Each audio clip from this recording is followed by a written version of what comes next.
आज की जो स्रोत सामग्री है ना, वो हमें 1500 ईसा पूर्व से 600 ईसा पूर्व के वैदिक काल में ले जाती है। और मैं यहाँ स्पष्ट कर दूं, ये कोई इतिहास का नीरस पाठ नहीं है। बिल्कुल नहीं। यह इस विस्तृत चर्चा का मुख्य उद्देश्य है। हमें यह समझना है कि कैसे एक घुमंतू पशुपालक समाज समय के साथ एक जटिल कृषि आधारित और दार्शनिक समाज में बदल गया। और इस पूरी विकास यात्रा को समझने के लिए साक्ष्यों को बहुत सावधानी से जोड़ना पड़ता है। देखिए, उस दौर की कोई लिखित डायरी तो मौजूद नहीं है जिसमें सब कुछ साफ साफ दर्ज हो। हाँ, मतलब कोई ऐसा दस्तावेज नहीं है जिसे हम सीधे पढ़ सकें। बिल्कुल। जो कुछ भी जानकारी है वो भाषा के सुरागों, कुछ धातुओं के टुकड़ों और पीढ़ियों तक जुबानी याद रखे गए ग्रंथों में छिपी है। जब हम इन अलग अलग कड़ियों को जोड़ते हैं तो तस्वीर साफ होती है। तब साफ दिखता है कि कैसे एक छोटी सी तकनीक या एक नया विचार पूरे के पूरे समाज का ढांचा हमेशा के लिए पलट सकता है। तो ये कहानी शुरू कहाँ से होती है? हमारी स्रोत सामग्री के अनुसार यह पूरी शुरुआत मध्य एशियाई स्टेप्स यानी सेंट्रल एशियन स्टेप्स से होती है। हाँ, वहीं से। वहां से एक लंबा प्रवासन होता है जो बैक्टीरिया मार्गियाना क्षेत्र से होते हुए उत्तर पश्चिम भारत, जिसे उस समय सप्त सिंधु या 7 नदियों की भूमि कहा जाता था, वहां तक पहुंचता है। लेकिन यहाँ एक बात समझना बहुत जरूरी है। क्या? ये सोचना कि लोगों ने अपना सामान बांधा और मतलब 1 महीने में नई जगह पहुंच गए, ये इस ऐतिहासिक घटना को बहुत छोटा करके देखना होगा। ये प्रवासन रातों रात नहीं हुआ था। अच्छा, तो ये काफी धीमी प्रक्रिया थी। बहुत ज्यादा धीमी। ये पीढ़ियों तक चलने वाली एक बेहद धीमी प्रक्रिया थी। लोग अपने साथ अपने मवेशी, अपनी संस्कृति और अपनी तकनीक लेकर धीरे धीरे आगे बढ़ रहे थे। मतलब बंजारे की तरह। हाँ, और यहाँ सबसे दिलचस्प बात यह है कि कैसे ये छोटे छोटे सांस्कृतिक संकेत हमें एक बहुत बड़े भौगोलिक प्रवासन का सबूत देते हैं। ये समूह जब चले तो अपने साथ कुछ बहुत ही खास सांस्कृतिक पहचान लेकर आए। जैसे घोड़ों का उपयोग, अग्नि की पूजा और तीली वाले पहिए, जिन्हें हम स्पोक्ड व्हील्स कहते हैं। अरे हाँ, ये तीली वाले पहिए, ये तो बहुत महत्वपूर्ण थे ना? बिल्कुल। ये तीली वाले पहिए उनके रथों को तेज और हल्का बनाते थे और इसी तकनीक की वजह से वे इतनी लंबी भौगोलिक दूरियां तय कर पाए। यहाँ मुझे एक एनालॉजी याद आ रही है। अगर हम भाषा को देखें तो भाषा एक प्राचीन डीएनए की तरह काम करती है। ये बहुत सटीक तुलना है। मतलब जब संस्कृत और लैटिन या अंग्रेजी के बीच के भाषाई संबंधों को देखा जाता है तो ये डीएनए बिल्कुल साफ नजर आता है। हाँ, शब्दों की जड़ें एक ही हैं। उदाहरण के लिए संस्कृत का शब्द मात्र और अंग्रेजी का मदर, या फिर संस्कृत का पितृ और लैटिन का पैटर, ये शब्द महज इत्तेफाक तो नहीं हो सकते ना? बिल्कुल नहीं। ये इस बात का ठोस सबूत है कि ये समूह एक ही मूल स्रोत से निकले थे। हाँ, और अपने लंबे सफर के दौरान इन शब्दों को, इस भाषाई डीएनए को अपने साथ सप्त सिंधु तक ले आए। सही कहा। भाषा वास्तव में उन रास्तों का नक्शा है जिन पर हमारे पूर्वज चले थे। 1500 ईसा पूर्व के आसपास जब ये समूह सप्त सिंधु क्षेत्र में बसने लगे तो ये सिर्फ कुछ लोगों का आना नहीं था। तो फिर क्या था? ये एक पूरी तरह से नई संस्कृति का आगमन था जो अपने साथ घोड़ों और पहियों के अलावा एक नया वैचारिक संसार भी लेकर आई थी। और यही वैचारिक संसार आगे चलकर वैदिक साहित्य के रूप में सामने आया, है ना? एकदम सही। जो लोग आए वे अपने साथ एक बहुत ही समृद्ध ज्ञान परंपरा लेकर आए थे। हमारी स्रोत सामग्री बताती है कि इस साहित्य को 2 मुख्य श्रेणियों में बांटा गया है, श्रुति और स्मृति। हाँ, श्रुति का अर्थ है जो सुना गया। इसे किसी इंसान ने नहीं बनाया, मतलब इसे शाश्वत, ईश्वरीय और अपौरुषेय माना जाता है, जो मानव द्वारा रचित नहीं है। हाँ, वहीं दूसरी ओर स्मृति का मतलब है जो याद रखा गया। ये बाद में मानव द्वारा रचित पूरक ग्रंथ हैं। इन श्रुति ग्रंथों में सबसे प्रमुख 4 वेद हैं। जी, और इनकी शुरुआत होती है ऋग्वेद से, जो कि सबसे प्राचीन है। इसमें देवताओं और प्रकृति की स्तुति में 1028 सूक्त हैं। बिल्कुल। और फिर सामवेद आता है। ये मूल रूप से इन्हीं ऋग्वेद के मंत्रों को गायन या संगीत के रूप में ढाल देता है। अच्छा, मतलब ये म्यूजिकल वर्जन था। हाँ, आप ऐसा कह सकते हैं। तीसरा यजुर्वेद है, जो यज्ञ और अनुष्ठानों को करने के नियम और गद्य सूत्र बताता है। लेकिन फिर चौथा वेद आता है अथर्ववेद, और यहां आकर चीजें अचानक बदल जाती हैं। हाँ, ये एक बहुत बड़ा वैचारिक बदलाव था। मतलब अचानक से ध्यान प्रकृति की स्तुति से हटकर जादू टोना, बीमारियों से बचाव और रोजमर्रा की जिंदगी की समस्याओं पर आ जाता है। ये बदलाव क्यों आया? ये बदलाव दरअसल समाज के बसने की प्रक्रिया को दिखाता है। ओ, बसने की प्रक्रिया। मतलब जब वे एक जगह रुकने लगे। हाँ, जब लोग अपना घुमंतू जीवन छोड़कर एक जगह टिकने लगते हैं तो उनकी समस्याएं पूरी तरह से बदल जाती हैं। अच्छा। उन्हें अब नई बीमारियों, खेती के नुकसान और रोजमर्रा की सामाजिक परेशानियों से जूझना पड़ता है। अथर्ववेद उसी बदलते हुए समाज की जमीनी हकीकत का आईना है। तो प्रकृति की स्तुति से ज्यादा रोजमर्रा के संघर्ष महत्वपूर्ण हो गए थे। बिल्कुल। लेकिन एक सेकंड रुकिए, यहाँ मैं एक बहुत ही बुनियादी सवाल उठाना चाहता हूँ। हाँ, बताइए। हम एक ऐसे युग की बात कर रहे हैं जहाँ लिखने की कोई कला मौजूद नहीं थी, कोई कागज, कोई कलम नहीं थी। सही बात है। तो पीढ़ियों तक इतने विशाल और जटिल ज्ञान को, जिसमें हजारों मंत्र हों, एकदम सटीक रूप से कैसे सुना और सहेजा गया? क्या ये इंसान की याददाश्त की सबसे बड़ी उपलब्धि नहीं है? ये वाकई हैरान करने वाला है। मतलब आज के दौर में तो लोग बिना फोन के 4 फोन नंबर याद नहीं रख सकते।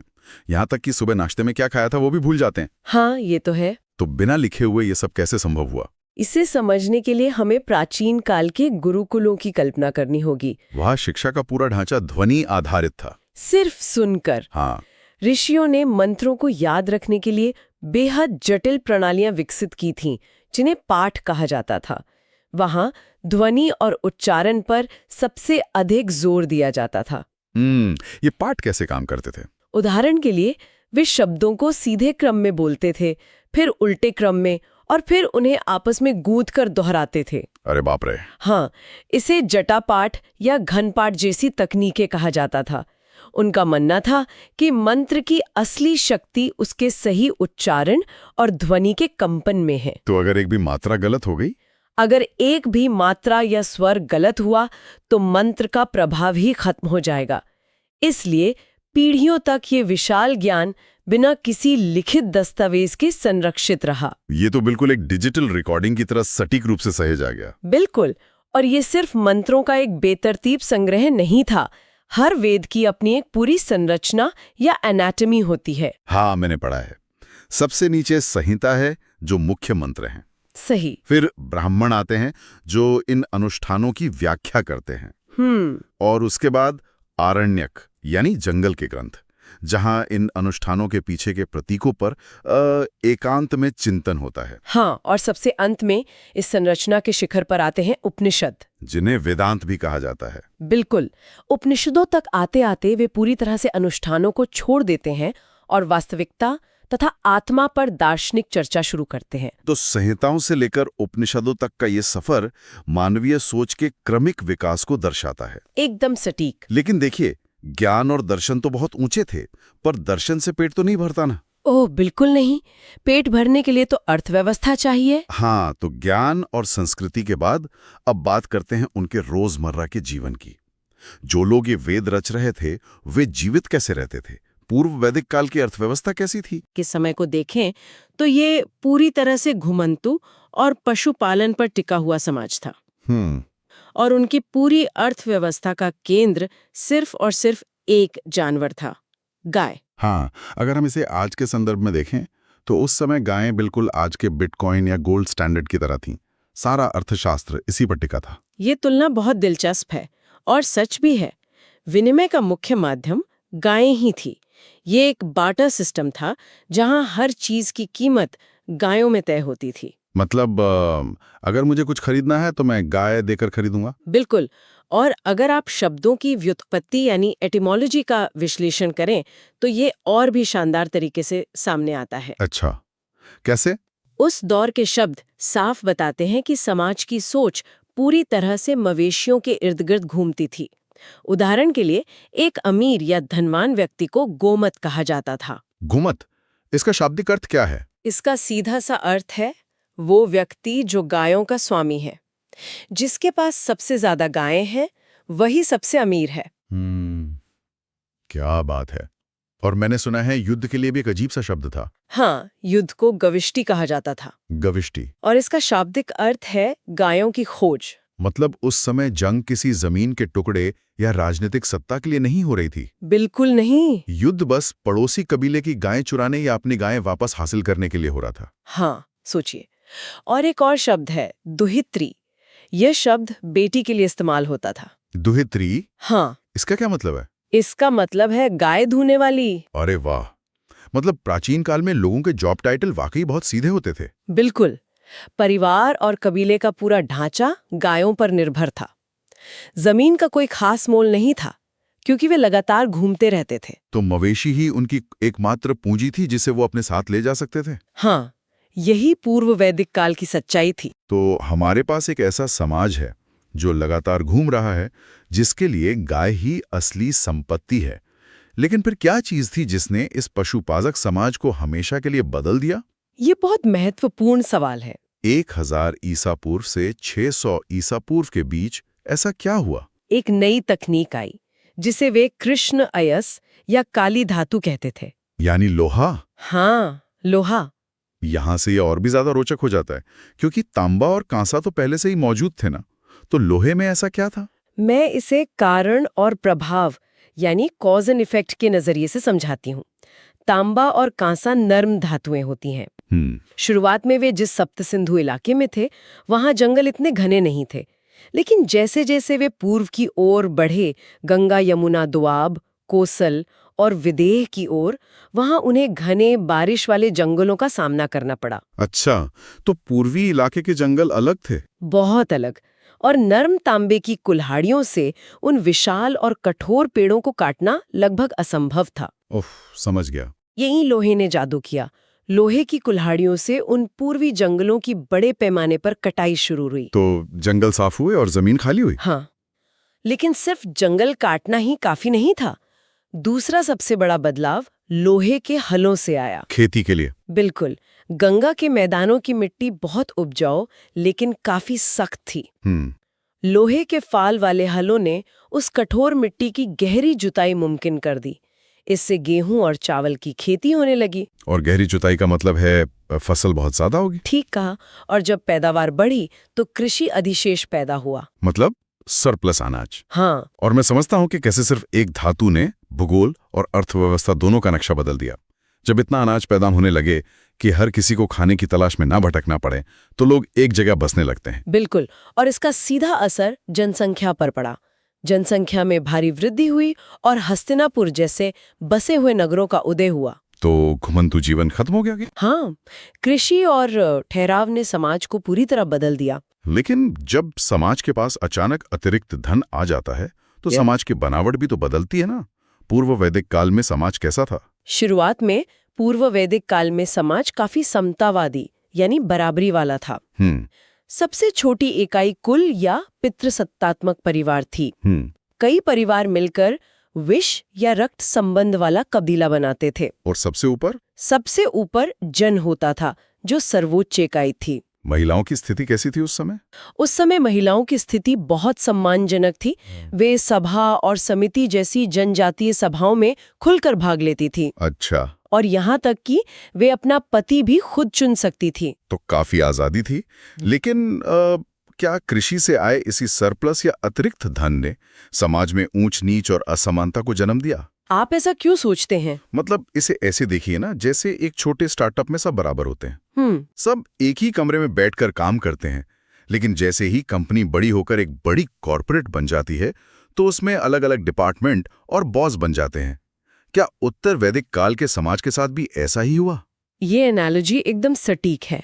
हाँ, बिल्कुल ऐसा ही हुआ। जब समाज जटिल हुआ और अर्थव्यवस्था बड़ी हुई, तो उसे चलाने के लिए एक कठोर पदानुक्रम की जरूरत पड़ी। यानी वर्ण व्यवस्था? हाँ, समाज 4 हिस्सों में बंट गया। पहले 3 वर्णों को द्विज कहा गया, जिन्हें पवित्र शिक्षा का अधिकार था: ब्राह्मण, क्षत्रिय और वैश्य। और चौथा वर्ण? चौथा वर्ण शूद्र था, जिनका काम इन तीनों वर्णों की सेवा करना तय कर दिया गया। समाज अब उस पुराने बराबरी वाले कबीले से बहुत दूर जा चुका था। और ये वर्गीकरण सिर्फ समाज तक सीमित नहीं रहा ना? नहीं, उन्होंने एक व्यक्ति के पूरे जीवन को भी 4 आश्रमों में बांट दिया। हाँ, ब्रह्मचर्य, गृहस्थ, वानप्रस्थ और सन्यास। बिल्कुल। बचपन में शिक्षा, फिर परिवार, फिर दुनिया से विरक्ति और अंत में पूर्ण त्याग, सब कुछ एक सिस्टम में बांध दिया गया। तो जब समाज इतना बदल गया तो उसे चलाने वाले नेता और उनके भगवान कैसे पीछे रह सकते थे? सत्ता और विश्वास में क्या परिवर्तन आया? बहुत बड़ा परिवर्तन। शुरुआती राजन कोई निरंकुश शासक नहीं होता था। तो उसकी भूमिका क्या थी? वो सिर्फ मवेशियों का रक्षक था। वो सभा और समिति द्वारा निर्देशित होता था और लोग उसे अपनी मर्जी से भेंट देते थे, जिसे बलि कहा जाता था। मतलब कोई जबरदस्ती नहीं थी? नहीं, लेकिन उत्तर वैदिक काल तक आते आते वो राजन अब एक निश्चित क्षेत्र का राजा बन गया। अच्छा। पद वंशानुगत हो गया और उन्होंने ईश्वरीय अधिकार का दावा करना शुरू कर दिया। तो जो बलि पहले स्वेच्छा से दी जाती थी, वो अब अनिवार्य कर बन गई, जैसे बलि, शुल्क और भाग। तो अब टैक्स देना जरूरी हो गया। हाँ, और अपनी ताकत दिखाने के लिए वो राजसूय जैसे विस्तृत और खर्चीले राज्याभिषेक करने लगे। तो राजनीति पूरी तरह से जमीन और सत्ता पर केंद्रित हो गई। लेकिन धर्म का क्या हुआ? क्या लोग बस यज्ञ करते रहे? यहाँ अगर हम इसे व्यापक परिप्रेक्ष्य से जोड़ें तो हम देखते हैं कि राजनीति जितनी भौतिक होती गई, दर्शन उतना ही आध्यात्मिक होता गया। ये बहुत गहरी बात है। शुरुआती यज्ञ भौतिक सुख, मवेशी और सत्ता के लिए होते थे, लेकिन फिर ध्यान उपनिषदों की ओर चला गया। मतलब यज्ञों से लोगों का मोह भंग होने लगा। हाँ, उपनिषदों के काल में पशु बलि का भारी विरोध शुरू हुआ।